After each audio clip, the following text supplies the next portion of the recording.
ella esperaré.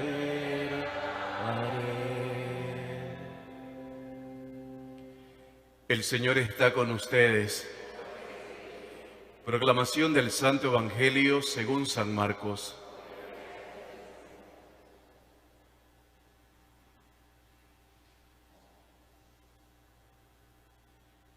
En aquel tiempo, Jesús tomó aparte a Pedro, a Santiago y a Juan.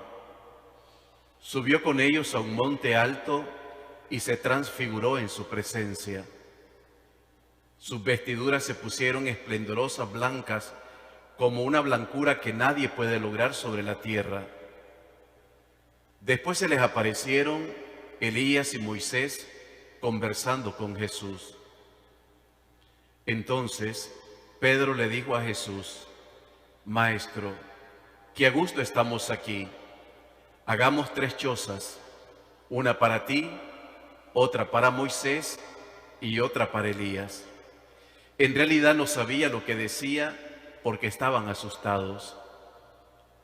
Se formó entonces una nube que los cubrió con su sombra, y de esta nube salió una voz que decía: Este es mi Hijo amado, escúchenlo.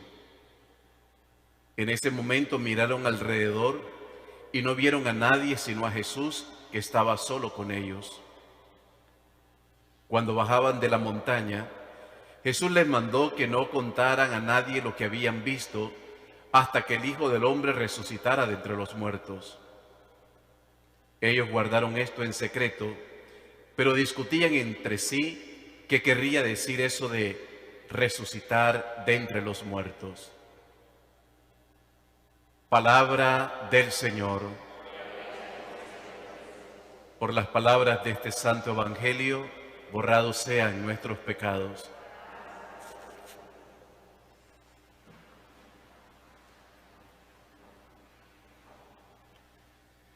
Buenas tardes, queridos hermanos y hermanas. Estamos iniciando con toda la Iglesia el segundo domingo de Cuaresma. Y siempre en el segundo domingo de Cuaresma tenemos un relato hermoso, una escena maravillosa, que es la escena de la transfiguración del Señor. Pero también tenemos como regalo en la palabra la primera lectura que ha sido tomada del libro del Génesis. En esta primera lectura se nos habla también de un padre con un hijo. En el Evangelio también se nos habla de un padre y de un hijo. Las lecturas de hoy nos hacen meditar esa entrañable relación que une a un hijo con un padre. Pero creo que la primera lectura es importante poderla desmenuzar, al menos en el tiempo que nos compete ahora, para poder tener claro el mensaje que quiere transmitir. Primero hemos de reconocer que era costumbre, ciertamente salvaje y monstruoso, de los pueblos de la antigua Palestina, sacrificar a sus hijos como un medio de congraciarse con sus dioses. Estamos hablando del siglo XVIII antes de Cristo. Los pueblos alrededor de Palestina eran pueblos salvajes, eran pueblos que practicaban los sacrificios humanos. Y esa es la realidad que le toca ver a Abraham. Los pueblos que él conoce, la gente que él conoce, sacrifica a sus hijos para congraciarse con sus dioses. Y en la mentalidad de aquellos pueblos, el sacrificio, según ellos, que más agradaba a sus dioses, era sacrificar a los primogénitos, a los primeros hijos. Los métodos de sacrificio eran realmente horripilantes y horripilantes en grado sumo. Incluía inclusive esos sacrificios quemarlos vivos a los hijos. Solamente imagínense, queridos hermanos, o tengamos la imagen mental de este tipo de sacrificios. El escogido para esta barbarie solían ser, como les decía, los primogénitos, porque en el primogénito se reunía no solamente el amor paterno, sino también la victoria sobre la esterilidad. Eran dos cosas importantes, el amor paterno y la victoria sobre la esterilidad. Es el caso de Abraham, por ejemplo. Al parecer lo que subyace aquí es que un acto supremo de dolor, al ofrecer algo, debía comprometer a los dioses o al Dios al cual se le ofrecía, para que también esos dioses cumplieran con su parte. ¿Qué es lo que buscaba la gente de entonces? Que de alguna manera esos dioses los protegieran, los bendijeran y que estuviesen dispuestos a cumplir lo que ellos pedían. Esa es la religiosidad en la cual se mueve Abraham. Por eso, escuchando la primera lectura, los ateos o los no creyentes se escandalizan de este tipo de Dios que aparece en la primera lectura. Pero es importante que esta lectura la podamos hacer desde este punto de vista, teniendo en cuenta el contexto, la cultura y la religiosidad que vivían aquellos pueblos del siglo XVIII antes de Cristo. Ello explica, pues, queridos hermanos, por qué en la Biblia, que es el libro sagrado, aparece muchas veces la prohibición. Para nosotros podría ser obvio de sacrificar a los hijos. Si ahora, por ejemplo, habláramos de sacrificio de los hijos, para nosotros eso sería algo impensable. Pero por esa razón la Biblia prohíbe los sacrificios de los hijos. Y por eso en el libro del Deuteronomio, en el capítulo 18, en los versículos del 10 al 11, se dice lo siguiente: no sea hallado en ti nadie que haga pasar a su hijo o a su hija por el fuego, ni que practique la adivinación, ni la hechicería, o sea agorero o hechicero o encantador o medium o espiritista, ni nadie quien consulte a los muertos. Está prohibido entonces en las Sagradas Escrituras el sacrificio de los hijos, el sacrificio humano. En ese contexto y rodeado de ese mundo, Abraham siente una exigencia de llegar de una manera brutal a su propio límite y siente a sí mismo que está dispuesto a obedecer hasta el extremo. Y de hecho Abraham obedece. Abraham obedece hasta el extremo. Pero Abraham no tiene una línea directa para escuchar a Dios. Abraham ve lo que sucede a su alrededor, ve la religiosidad de los pueblos y cree que el Dios, al quien él quiere amar y a quien quiere obedecer, le está pidiendo el sacrificio de su hijo. Es que Abraham no tenía línea directa con Dios. Abraham no podía escuchar nítidamente a Dios. En su interior, en su corazón, Abraham cree que ese Dios le está pidiendo lo mismo que los otros dioses de los otros pueblos. Y por eso digo que Abraham toma esta decisión brutal de llevar la vida al límite y está dispuesto a obedecer hasta el extremo. Y Abraham obedece hasta el extremo porque él cree que lo que Dios le pide es lo que los otros dioses le han pedido a los pueblos de su entorno. Les decía, Abraham no escucha directamente a Dios. Por eso, queridos hermanos, por otra parte, escuchando esta lectura, es fácil escandalizarnos. Es fácil murmurar de esas bárbaras prácticas de otras sociedades. Y podríamos decir que salvajes que eran. Sacrificar a un niño inocente para asegurar el éxito de un proyecto de su padre. Pero no nos escandalicemos tan rápido. No nos asustemos tan rápido, porque eso mismo es lo que sucede hoy en muchas partes y todos los días. Cuando una mujer adelantada en su vida o estudiando en la universidad o en la secundaria queda embarazada, ¿cuál es la solución? Que aborte. Ese niño no puede dañarle la carrera. Ese niño no le puede dañar el futuro a ella. El niño es sacrificado atrozmente para que el proyecto personal de la madre no trunque su vida, no la dañe. Y hoy como ayer tendríamos que decir que seguimos en Canaán.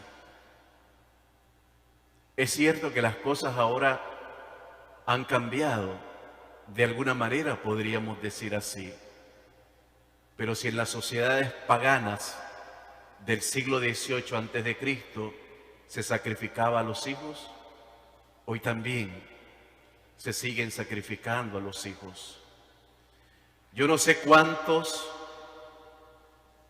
baldes o barriles llenaríamos de la sangre de los fetos abortados cada día.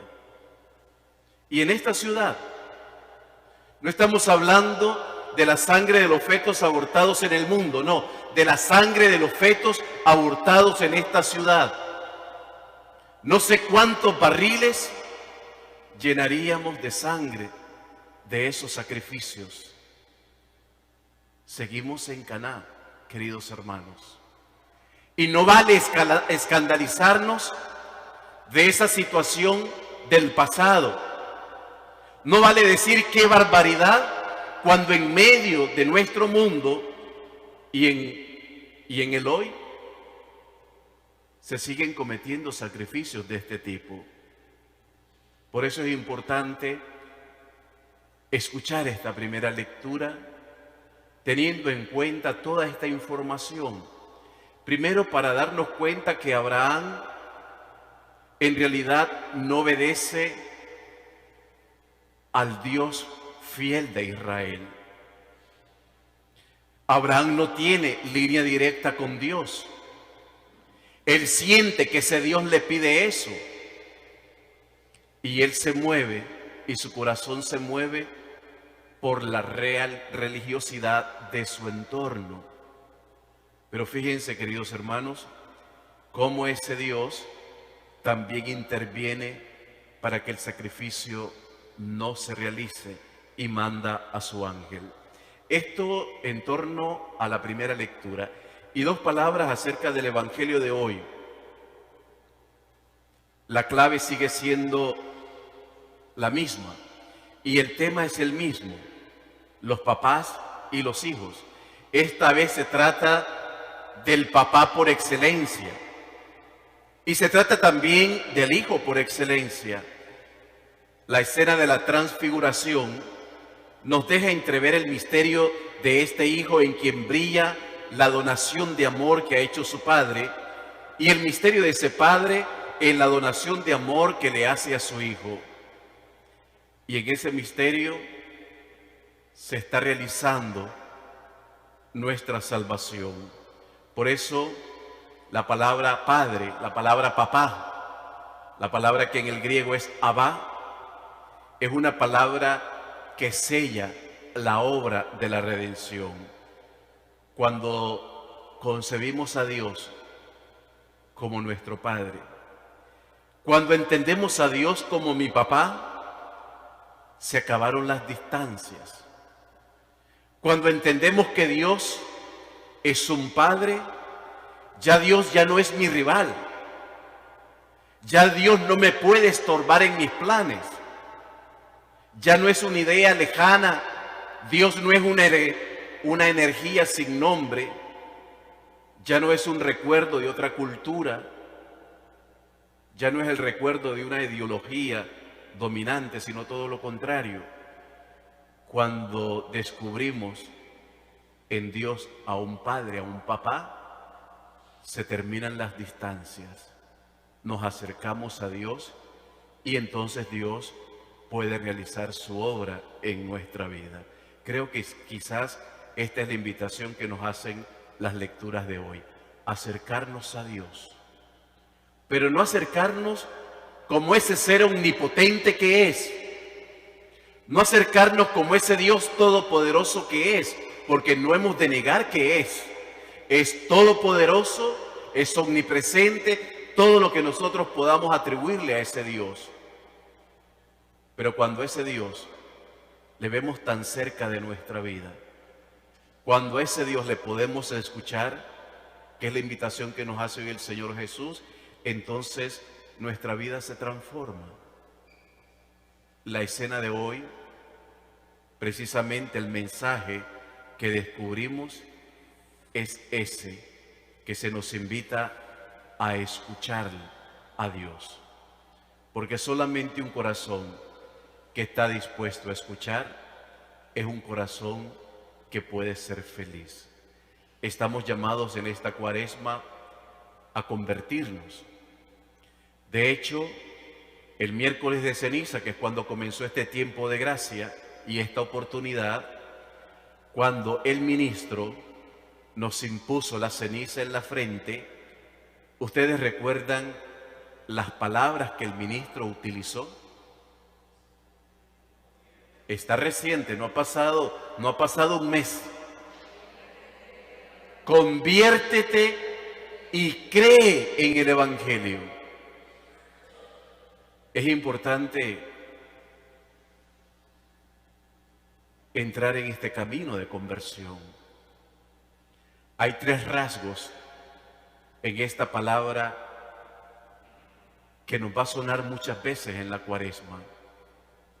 La conversión, hemos de decir que uno de sus primeros rasgos es que la conversión es posible. No es imposible convertirse, nos podemos convertir. Ese es el primer rasgo de esta actitud, que es la conversión. Es posible la conversión. El segundo rasgo de la conversión es que la conversión viene y se produce a través de la predicación. En esta Cuaresma vamos a estar escuchando abundancia de palabra del Señor, pero también vamos a tener la oportunidad de escuchar la predicación de esa palabra. Dice el apóstol San Pablo que la fe viene de la predicación. Si nosotros no escuchamos predicación, difícilmente nos vamos a convertir.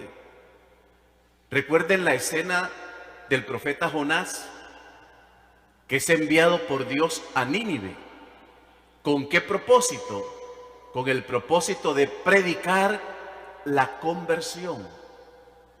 En un primer momento Jonás se rehúsa, no quiere esa misión. Y ya sabemos lo que le sucede a Jonás. Estuvo por 3 días y por 3 noches en el vientre de un monstruo marino, hasta que en el vientre del monstruo marino hizo una oración de confianza y el monstruo lo vomitó y lo tiró a la tierra, y Dios por segunda vez le dice: ve a Nínive a predicar. La conversión necesita de predicación. Este sería el segundo rasgo de la conversión. La conversión también necesita de acciones comprobables, obras que se puedan ver. Aquí hemos de recordar mucho aquella expresión popular que dice: obras son amores y no buenas razones. Es decir, si yo estoy en camino de conversión, yo tengo que de alguna manera expresar que estoy en conversión, en proceso de conversión. Y qué bien nos hace en este proceso de conversión acudir a las obras de misericordia.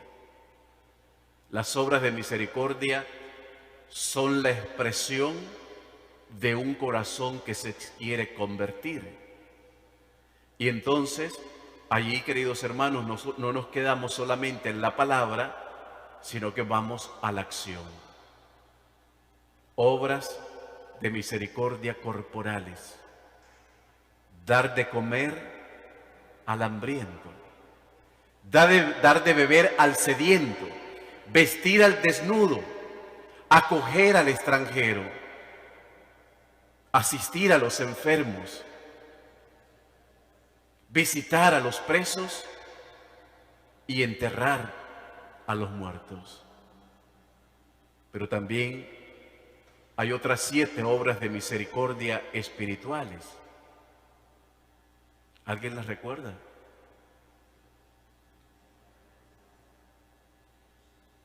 Sí, yo sé que ahora con el tapabocas es muy difícil, que uno puede escuchar a la distancia, pero han de recordar que una de esas obras de misericordia espirituales es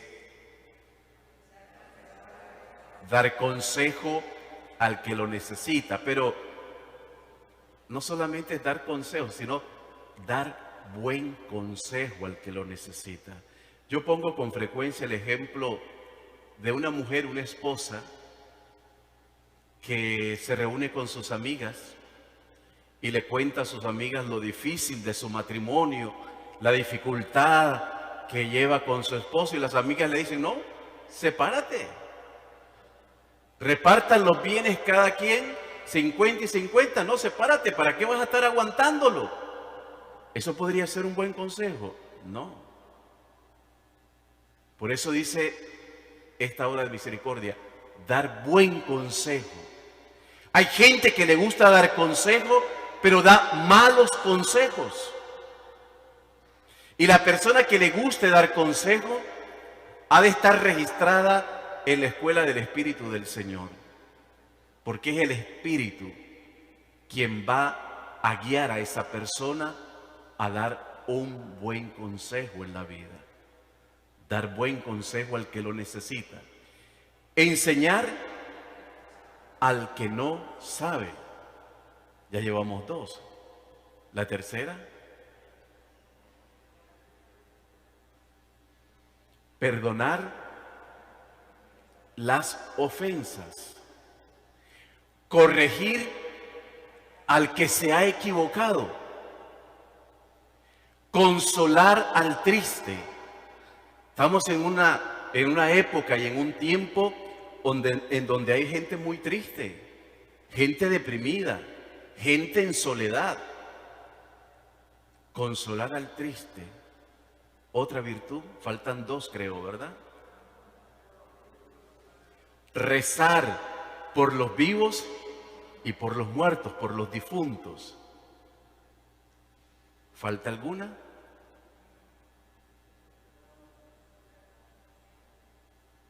Yo escucho por ahí, pero no escucho bien. Yo voy a acercarme. ¿Cuál es la que hace falta? ¿Cómo? Llevamos 6. Si quieren las repasamos para evitar el error. Entonces la primera, espiritual. Estamos hablando de las espirituales. Dar consejo, buen consejo al que lo necesita. Enseñar al que no sabe. Perdonar las ofensas. Consolar al triste. Rezar por los vivos y por los muertos. Vamos 5, faltan 2. ¿Cómo? corregir al que se ha equivocado, falta una. Son 7. ¿Cómo? Soportar con paciencia a las personas molestas. De que las hay, las hay. Hay gente que es molesta, hay gente que es incómoda. Pero fíjense que no es solamente soportar.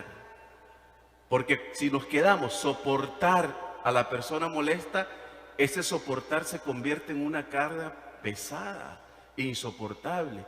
Pero cuando a ese soportar le agregamos con paciencia, la carga se aliviana.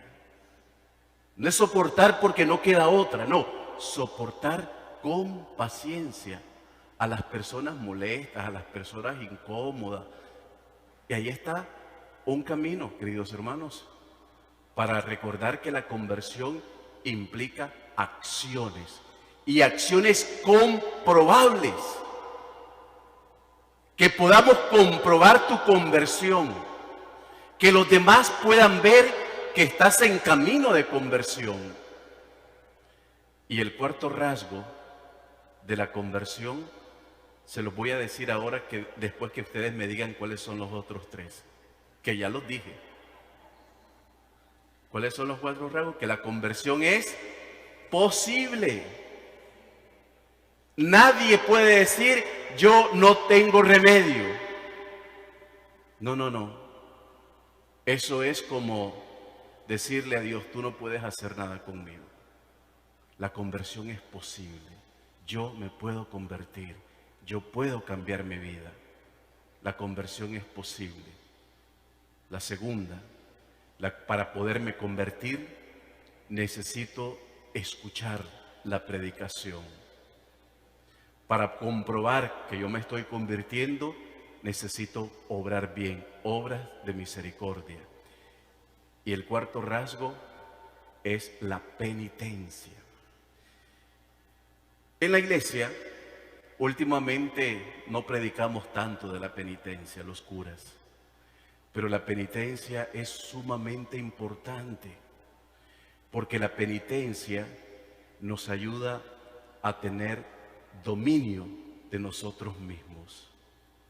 Quien no hace penitencia difícilmente se domina a sí mismo. Quien hace penitencia se da cuenta de que no todo lo que le pide el cuerpo se lo tiene que dar. La penitencia tiene que ver mucho con controlar y dominar los deseos y los gustos. Y no todo lo que el cuerpo nos pida tenemos que dárselo. Tenemos que dominar a este cuerpo. Y entonces por eso la penitencia, cuando se realiza, en realidad nos da una bendición maravillosa en nuestra vida, porque nos ayuda a tener dominio de nosotros mismos. Pidámosle entonces, queridos hermanos, al Señor que durante esta cuaresma tengamos presente cuál es la invitación: convertirnos y a recordar estos 4 rasgos de la conversión. Es posible, es necesaria la predicación, es necesario expresar esa conversión en las obras de misericordia y luego realizar la penitencia para dominar mi propio ser y mi propio cuerpo. Te adoramos, oh Cristo, y te bendecimos. Nos ponemos de pie.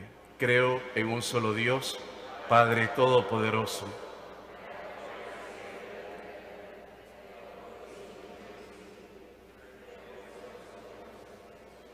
Hijo único de Dios, nacido del Padre antes de todos los siglos, Dios de Dios,